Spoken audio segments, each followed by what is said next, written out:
राम के भक्त, श्री राम के भक्त, राम के भक्त, श्री राम के भक्त।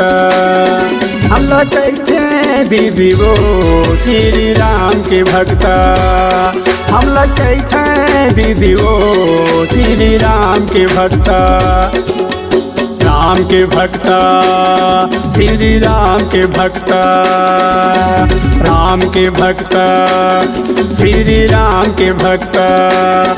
हम लोग कहते दीदी वो श्री राम के भक्त, हम लोग कहते दीदी वो श्री राम के भक्त।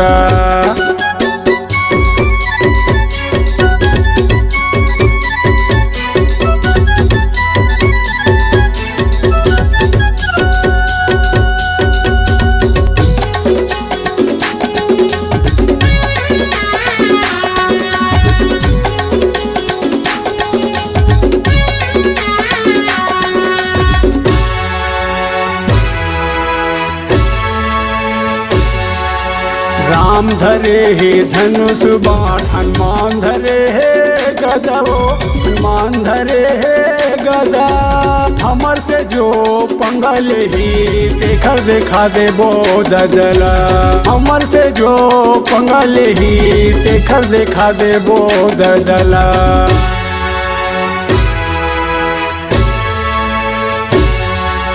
राम धरे हे धनुष बाण, हनुमान धरे हे गदा, वो हनुमान धरे हे गदा।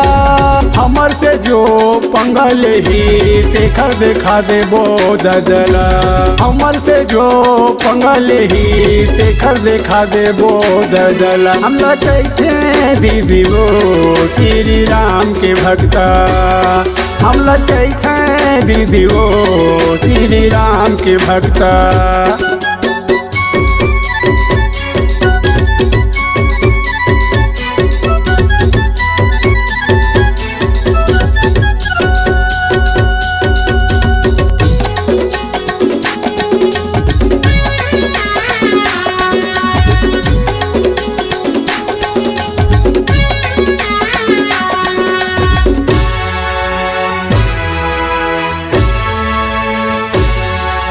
हाथ में धरे हन भगवा झंडा, संग हवै शंकर भोला, वो संग हवै शंकर भोला।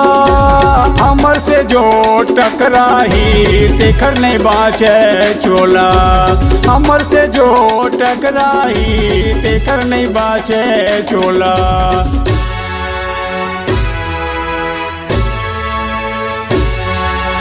हाथ में धरे हन भगवा झंडा, संग हवै शंकर भोला, वो संग हवै शंकर भोला।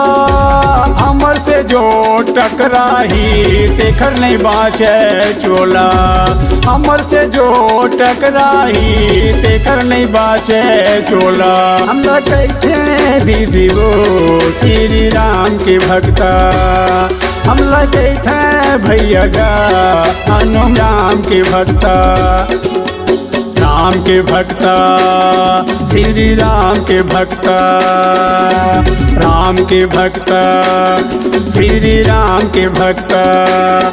हम लोग कहते दीदी वो श्री राम के भक्त, हम लोग कहते दीदी वो श्री राम के भक्त।